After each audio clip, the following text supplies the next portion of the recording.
Hi, y'all, and welcome back to my channel, Mindful Dr. Paula, where I talk about all things mindfulness, psychology, and mental health. I'm here to help you break free from anxious, obsessive, and avoidant patterns so that you can heal your relationship with your mind and your body. Today, I want to talk to you about my favorite psychological approach, acceptance and commitment therapy, or ACT. I talk about ACT a lot because I believe that it's really powerful. And today I want to focus specifically on what you can expect from this approach and how it can benefit you. In case you're new here, hi, I'm Dr. Paula Friedman. I'm a licensed clinical psychologist, a certified intuitive eating counselor, and the owner of Humankind Psychological Services in Chicago.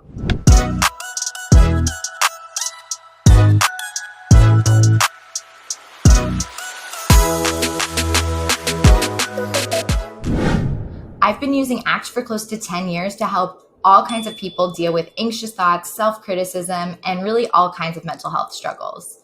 ACT is one of my favorite approaches for things like anxiety, perfectionism, and really just general issues related to control. You probably won't be surprised by the name, but ACT is a very involved, very collaborative type of therapy. And that's one of the reasons that I personally enjoy it so much. And I also think that it's one of the reasons it's so effective for helping people let go of control, because they're an active participant in the process, and you're not just like taking someone's suggestions and trusting that it's going to work, but you're actively applying it. So you and your therapist work together to really figure out where you're feeling stuck in different areas of your life, where you feel like maybe you're not living in a way that matches with what matters to you. And then you work together to develop some strategies for how you're going to get out of the hole and move forward with intention. So before you can really picture what it looks like in action, we have to talk a little bit about what ACT actually is and how it works.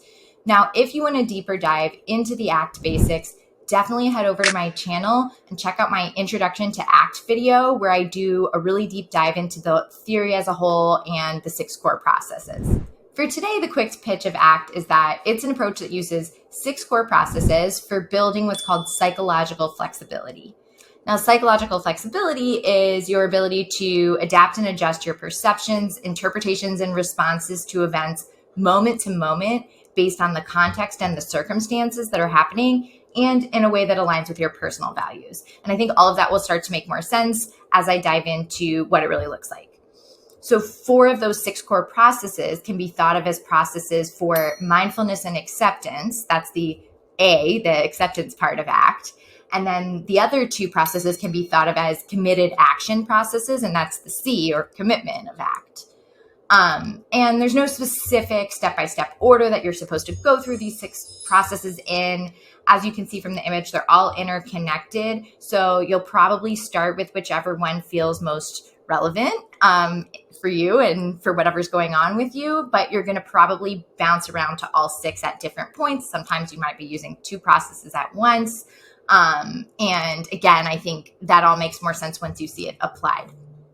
It's not really a super structured approach. And I think, again, that's why it maybe doesn't work as the best approach for everyone. If you're someone who likes a lot of structure and likes like a step-by-step model of like, do this first, then that, then maybe you're going to want a different approach. But if you're someone who tends to do okay with like, let's start where you are and let's kind of see what's going to work the best for you today in this moment, then ACT could be a really great approach for you.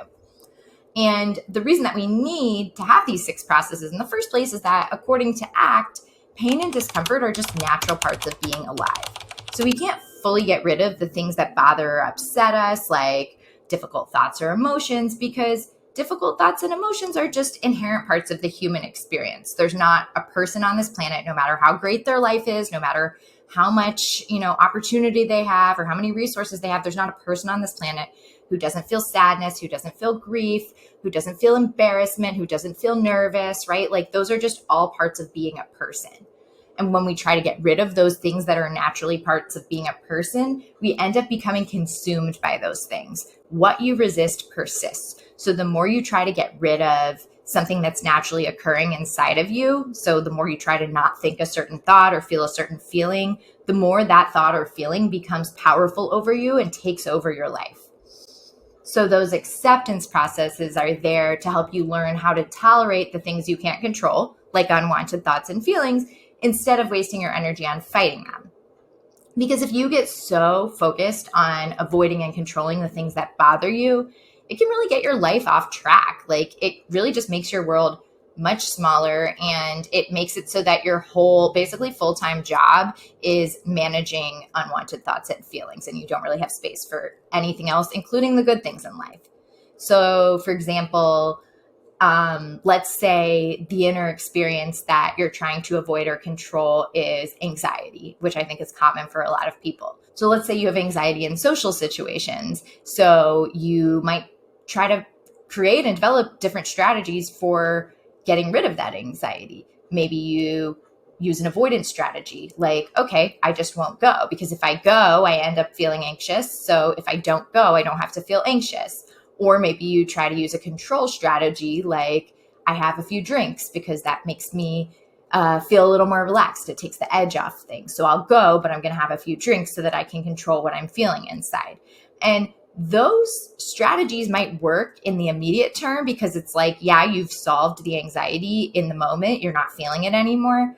But they have consequences, right? They take you away from your values, the things that matter to you. So by saying I refuse to feel anxious in this situation, and the only way to not feel anxious is to avoid it. Now I have prevented myself from being in social interactions and going to parties, going to events, doing things with friends, right? And so maybe those relationships start to deteriorate, and now I'm moving away from something that matters to me because I do value my friendships and I do find those relationships to be an important part of my life, but I'm not doing things to uphold them. So my world is getting smaller, and I'm going to probably feel pretty crappy about myself because I'm not proud of how I'm behaving. So that's an example of how using avoidance and control to try to manage what I'm feeling inside takes me away from my values and what matters to me. And if I can instead develop the ability to cope with the feelings of anxiety, so feel the thing and feel the fear and do it anyway, right? Like, then I have my power back. I have control over my decisions. I can act in a way that I'm going to feel proud of, even if the way I'm feeling inside is not ideal. So even if I go to the party and I feel anxious, but I choose to not get drunk because I want to be present and I want to be engaged in conversation and I want to remember what actually happened. And I show up and I breathe through my anxiety and I maybe use some grounding and coping skills and I practice accepting that like I can't control whether I feel anxious or not because feelings just kind of come and go of their own accord, but I can handle this feeling, then I'm going to have a lot more to feel proud of looking back on later. And I'm going to build tolerance for that feeling. I'm going to build distress tolerance. So over time and with practice, I'm going to learn to trust that, yeah, I might get anxious, but I know I always survive anxiety. Like I can handle this, feelings aren't going to kill me. Over time, you start to build that emotional resilience.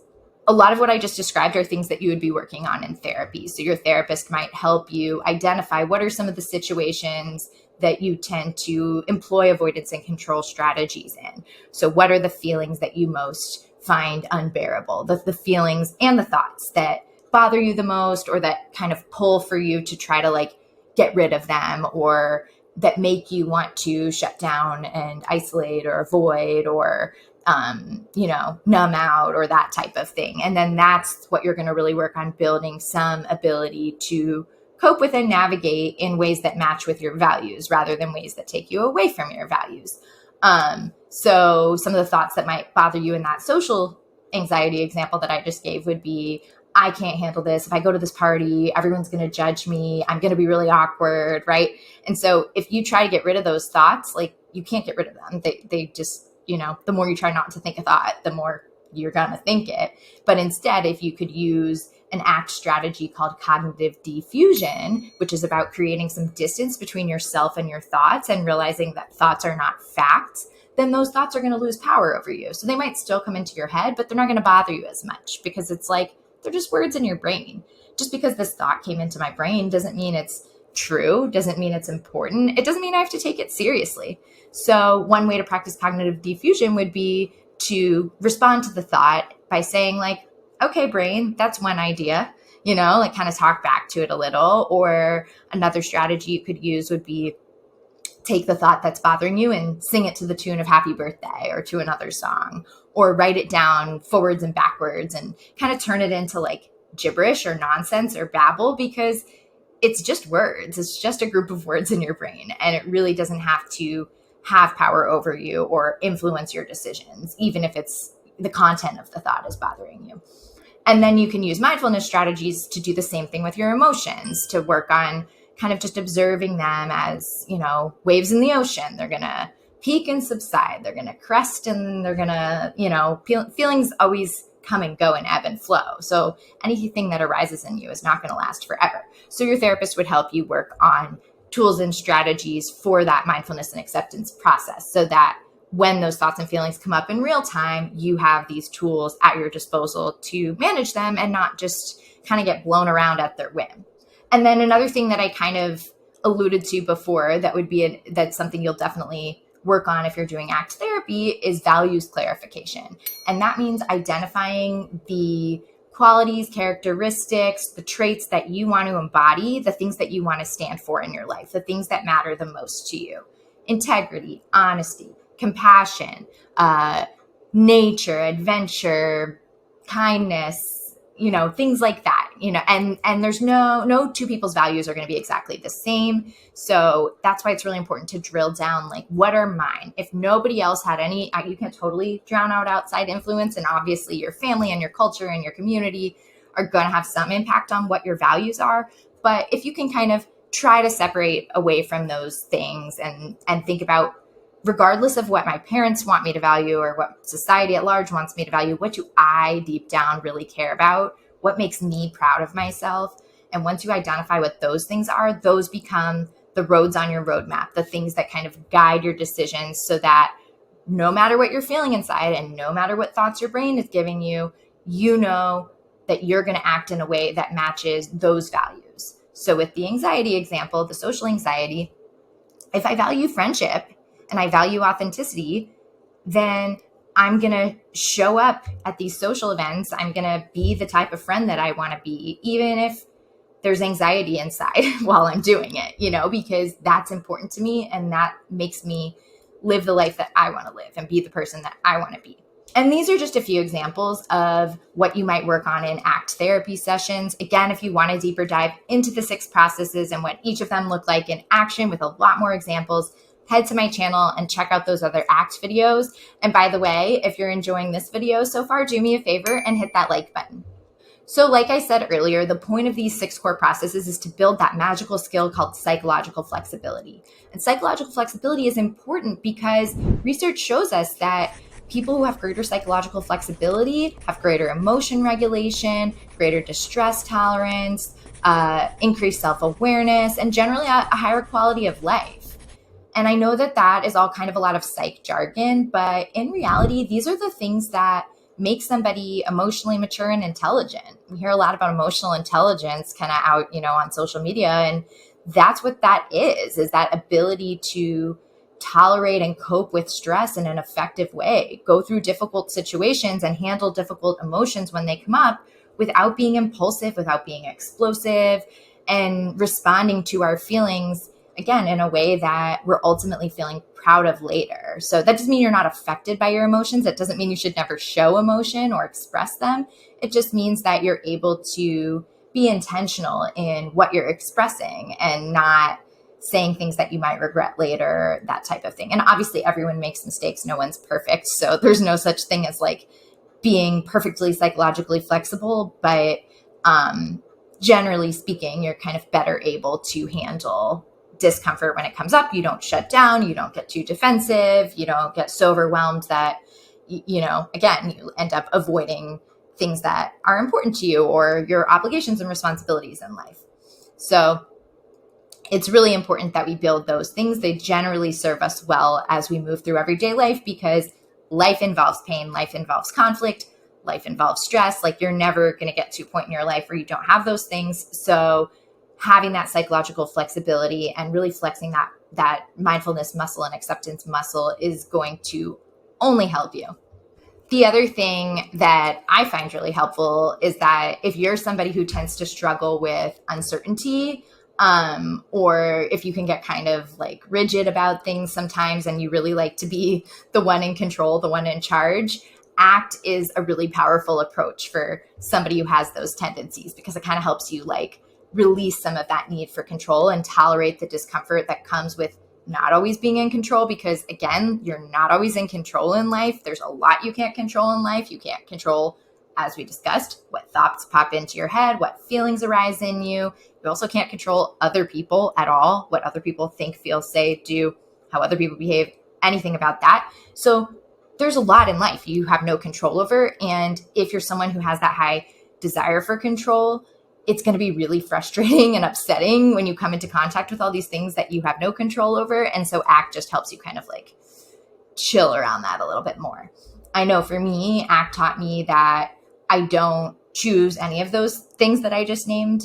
So there's no point in blaming myself for them. There's no point in beating myself up for the thoughts that come into my mind or the emotions that come up in me. I used to really beat myself up a lot if I would get anxious over something that I didn't think I should be anxious over, which is most of the time, you know. I'd be like, what's wrong with me? I shouldn't be worrying about this. This is so irrational, blah, blah, blah. But like now I'm able to sort of take a step back and practice that cognitive diffusion and recognize these are just things, thoughts, and feelings that are coming up in me. I'm not choosing to have them. Why would I? Of course I wouldn't choose to have them, but they're here. So I don't need to be mean to myself for something that I had no choice in.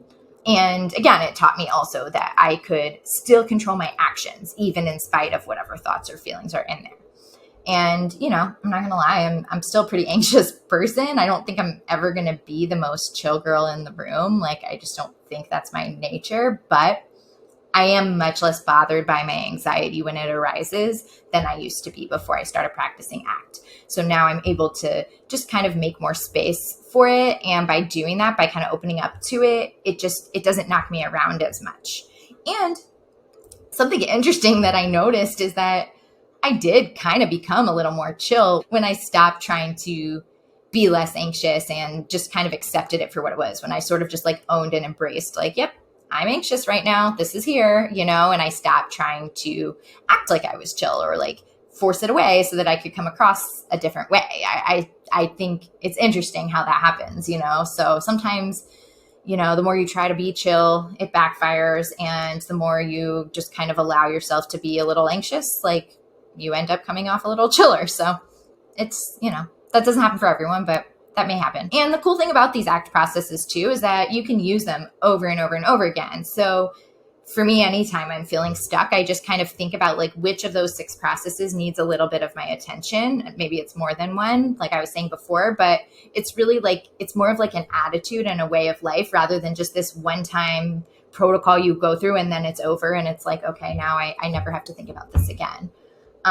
So that's something you can remember too, is that like these tools and skills are always available for you to come back to. And that's something that you would be working on with the therapist, an ongoing process. It's not like you would talk about one of these 6 things in one session and then that's it. You will probably come back to them time and time again as they become relevant in different situations in your life. So now that you know what you can expect from ACT, maybe you're thinking you want to try it out for yourself. So if you're interested in this approach, it's important, obviously, that you seek out a therapist who has the training and experience with it. And I want to make a few suggestions for how you can do this. First, you can check out the ACBS website. That's the Association for Contextual Behavioral Science. And that is the organization that oversees research and practice of ACT. So on their website, you'll find tons of research, tons of resources on ACT, but you'll also find a provider directory where you can search for an ACT provider near you. And then another place to look would be on a directory like psychologytoday.com, which is where you can narrow down providers based on your zip code, insurance, and based on their theoretical approach. So you can filter by ACT if that's something you're specifically looking for. Or if you don't see any therapists who specifically say that they practice ACT, or if you see a therapist maybe who doesn't say that they practice ACT, but you like a lot of what they have to say on their profile, you can always reach out to them too and ask them if they're familiar with ACT and ask them if they have any experience or training with it. Because sometimes they do and they just don't put it on their profile. And then also, like, if you already have a therapist or psychologist that you're working with in therapy, you can ask them which theories they use. And that's probably a good conversation to have anyway, just out of curiosity, right? To get a better sense of what approach they've been taking with you so far. And if you like it, if you don't like it, and if there are things that you want to start doing more of, that's just a chance to have that conversation. But you can always ask them, like, are you familiar with ACT, and can we start incorporating that into our sessions more? And that brings me to my next point, which is that, one of the things I think makes therapy really cool is that you get out what you put in.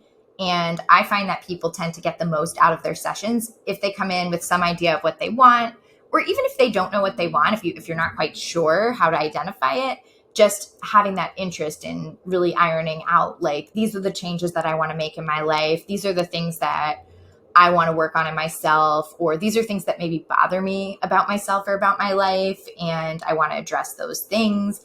And really just start to think about, like, what do you want to be different? How will you know that therapy is working? What will look different in your life? What will feel different day to day internally, in the way that you see yourself, in the way that you interact with other people, in your overall worldview?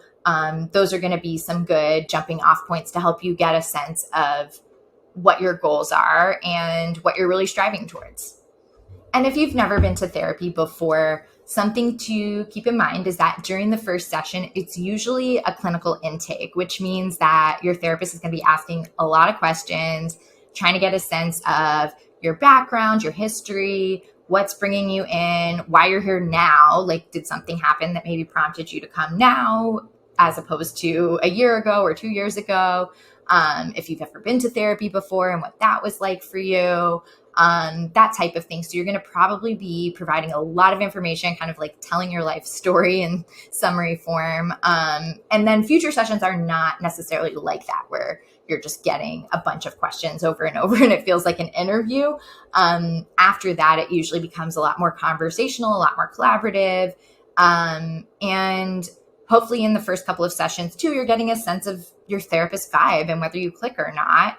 And then after that, most ACT therapists at least will do kind of a mix of education, teaching you information and tools from ACT, and also experiential exercises where you do different activities to practice applying those skills and tools in real time, which is really cool too, because you get to have that interactive experience.